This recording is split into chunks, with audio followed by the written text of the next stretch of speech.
عزیز طلباء و طالبات، پچھلے ویڈیو میں ہم نے دعوت سبق کے متعلق پڑھا تھا۔ اب اسی سبق کا بقیہ حصہ ہم دیکھیں گے۔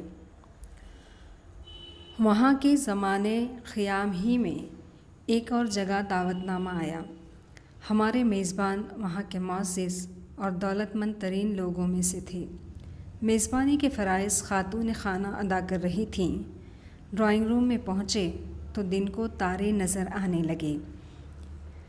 اب مصنف دوسری اپنی دعوت کا ذکر کرتے ہیں کہ انہیں ایک دعوت آئی اور ان کے جو میزبان تھے جو جنہوں نے انہیں کھانے پر بلایا تھا وہ بہت ہی شہر کے معزز اور دولت مند ترین لوگوں میں سے تھے، جن کی میزبانی کے فرائض ان کی خاتون خانہ ادا کر رہی تھی، یعنی گھر کی خواتین ادا کر رہی تھی۔ ڈرائنگ روم میں پہنچے تو دن کو تارے نظر آنے لگے، کیونکہ وہاں پر انہوں نے جو دیکھا وہ آگے بتایا جا رہا ہے۔ ایسی خوبصورت، قیمتی، پرتکلف اور نایاب چیزیں ایک ساتھ کب دیکھنا نصیب ہوتی تھیں؟ البتہ ان کا تذکرہ میلادوں میں سنا تھا یا طلسم ہوش ربا میں پڑھا تھا۔ طلسم ہوش ربا کیا ہے؟ یہ اردو زبان کی ایک بہت بڑی داستان کا نام ہے۔ تو مصنف کہتے ہیں کہ ایسی قیمتی دعوت تھی یا اتنی بہترین دعوت تھی جیسا کہ ہم نے داستانوں میں پڑھی ہوئی دعوتیں ہوتی ہیں، جہاں پہ بہت بہترین دعوتوں کا ذکر ہوتا ہے۔ سب سے بڑی مصیبت یہ تھی کہ کھانا ایسے یونیفارم یا لباس فاخرہ یا ملبوسات عروسی میں لایا جاتا کہ یہ طے کرنے میں دشواری ہوتی کہ ان پر حملہ کیا جائے یا ان کی عبادت کی جائے یا کھڑے ہو کر قومی ترانہ گایا جائے۔ لباس فاخرہ یعنی اعلیٰ قسم کا لباس۔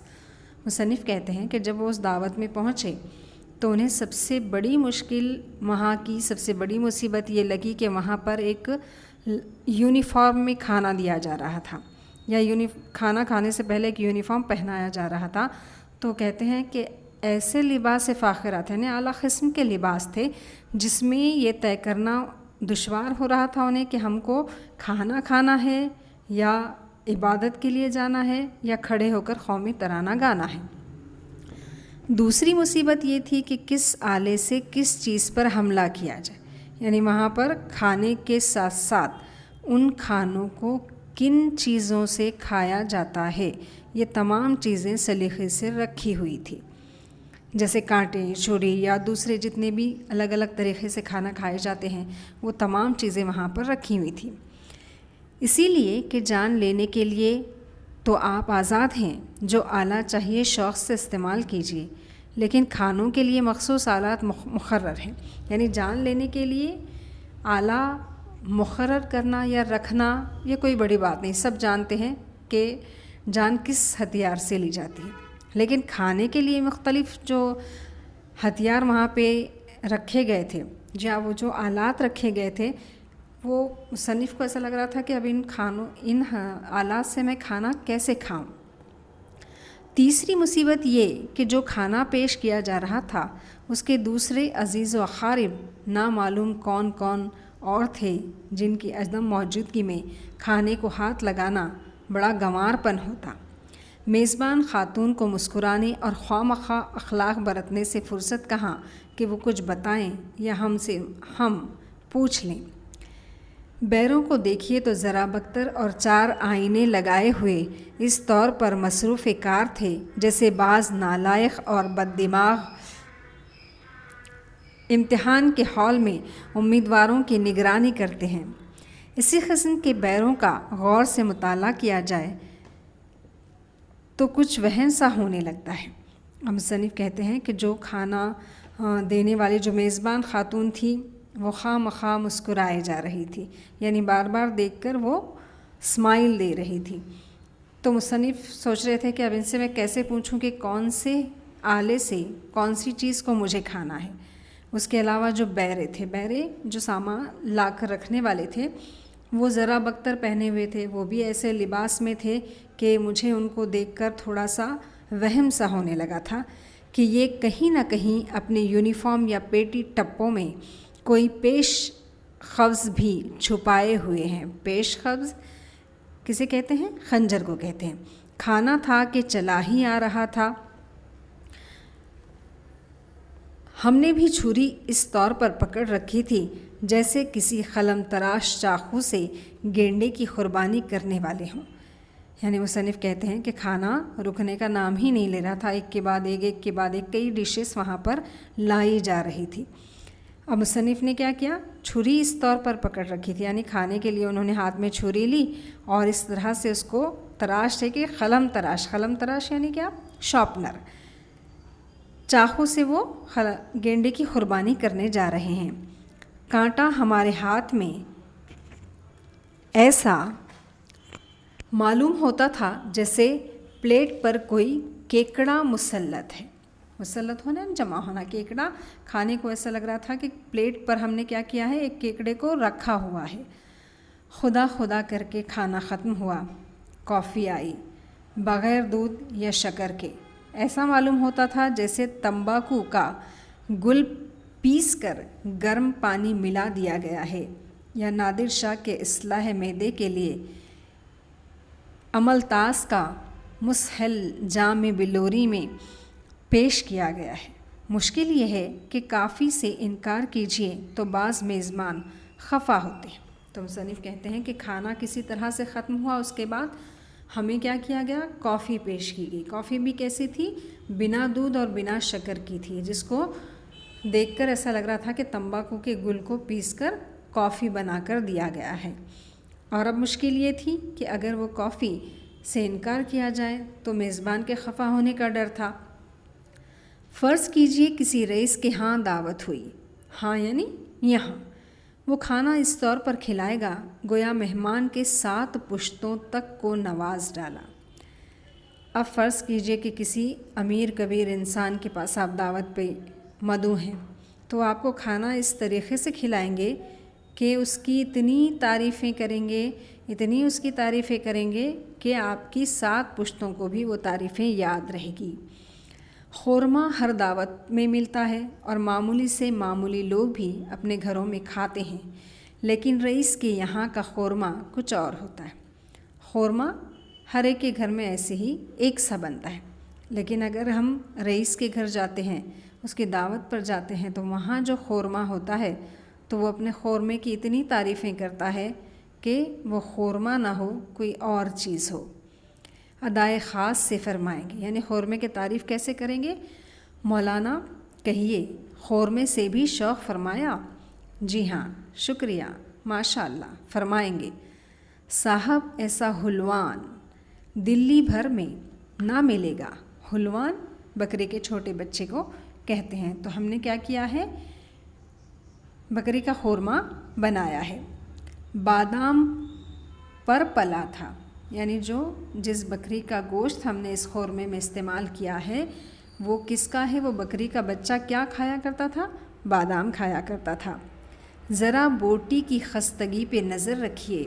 سبحان اللہ، کیوں نہیں؟ ارشاد ہوتا، ہاں ہاں خوب کھائیے، بہت ہے جی، ہاں خوب سیر ہو کر کھایا۔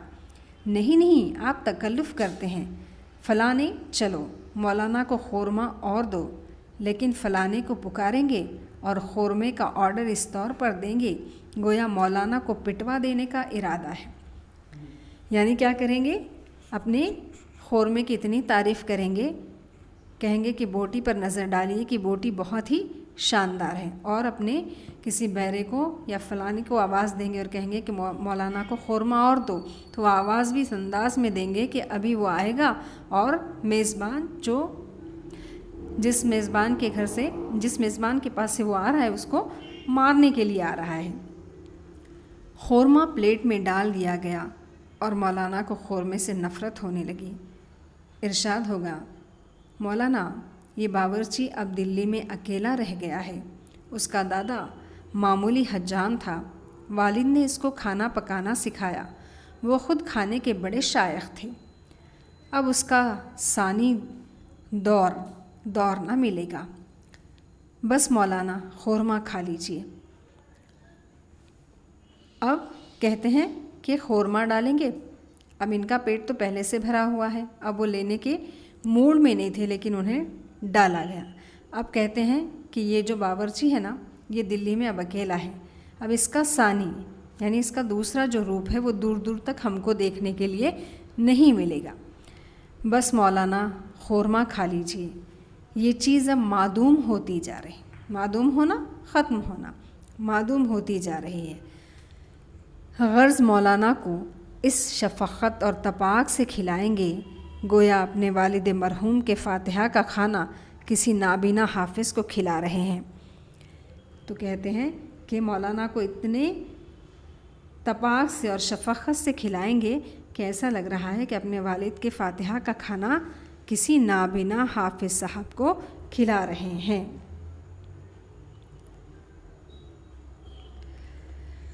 دوسری آفت ملاحظہ ہو، بعض میزبان حماقت اور محبت کے سلسلے میں اصرار کرتے کرتے کھانا آپ کی پلیٹ میں ڈال دیں گے اور فرمائش کریں گے، کھائیے، میرے سر کی قسم کھائیے، حالانکہ اس وقت جی ہی یہی چاہتا ہے کہ پلیٹ سر پر مار لیجئے اور گریبان پھاڑ کر کہیں بھاگ جائیے۔ ایسی دعوت سے مجھ کو قلبی نفرت ہے، جہاں میزبان بار بار کھانے کے لیے اصرار کرے اور اپنے ہاتھ سے میری پلیٹ میں کھانا رکھ دے اور کہتا یہ رہے کہ آپ کو کھانا پسند نہیں آیا۔ ہم بعض اوقات ایسا بھی دیکھتے ہیں کہ ہم کو اگر کم کھانے کی عادت ہے اور ہم کہیں چلے جاتے ہیں تو جو میزبان ہے وہ اصرار پر اصرار کرتا ہے اور ہماری پلیٹ میں بہت سارا کھانا ڈال دیتا ہے۔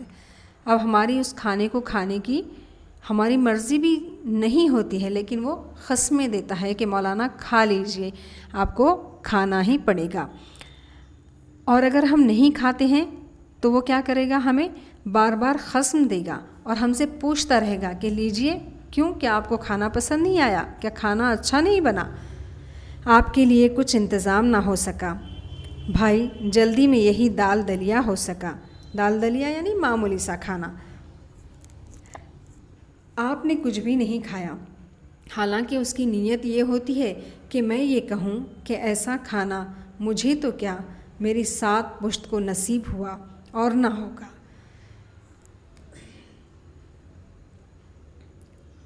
تو کہتے ہیں کہ ان کا مقصد کیا ہوتا ہے کہ بھئی آپ کھانا کھائیے اور کھانے کی تعریف کیجیے۔ ہر انسان کہاں پھنس چکا ہے، اپنی تعریف سننے میں پھنس چکا ہے۔ تو ان کا مقصد یہ ہے کہ ہم ان کے کھانے کی تعریف کریں اور ان سے کہیں کہ نہیں آپ نے کھانا بہت اچھا بنایا، میری تو 7 پشتوں کو ایسا کھانا ہی نصیب نہیں ہوا جیسا میں نے آپ کے یہاں کھایا ہے، اور آپ نے جس مروت اور ایثار کا ثبوت دیا ہے اس کی مثال دنیا میں نہیں مل سکتی۔ ایثار یعنی دوسرے کے نفع کو اپنے نفع پہ ترجیح دینا۔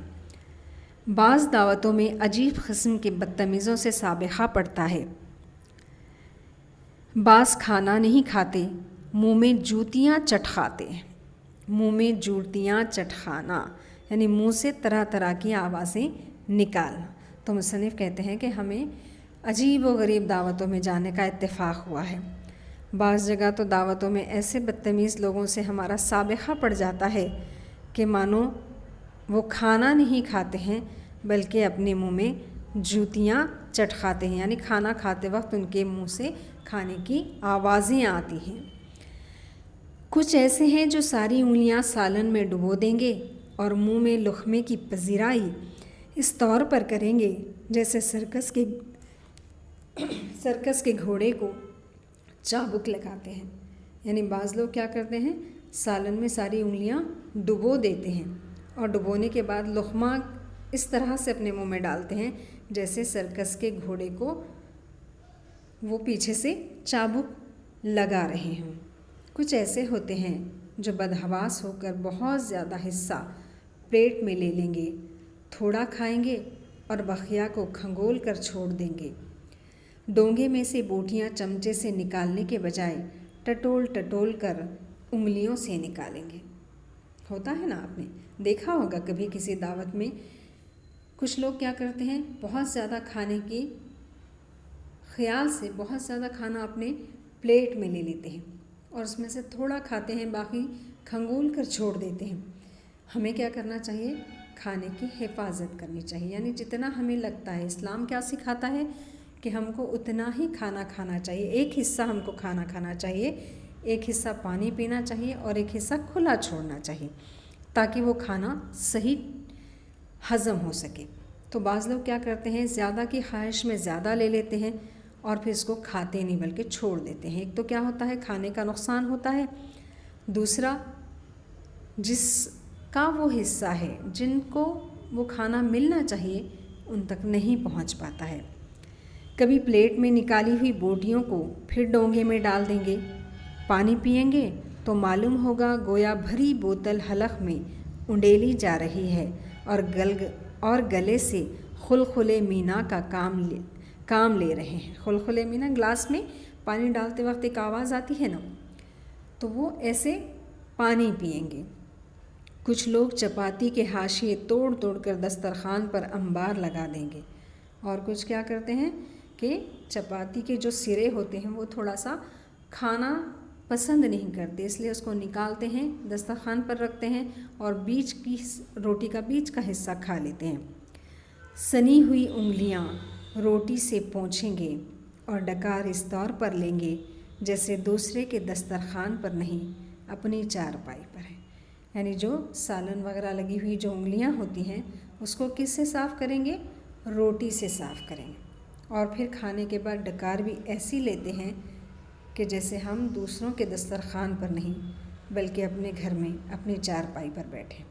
تو یہ جو مختلف الگ الگ باتیں، الگ الگ دعوتوں کا تذکرہ جو مصنف نے یہاں پر کیا ہے، اس سے الگ الگ باتیں ہمارے سامنے آئی ہیں۔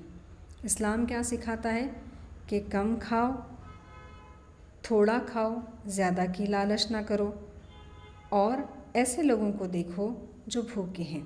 آپ کا یہ جو کھانا جو ویسٹ ہو جاتا ہے یا یہ جو کھانا خراب ہو جاتا ہے، اس خراب کھانے میں کئی لوگوں کا پیٹ بھر سکتے ہیں۔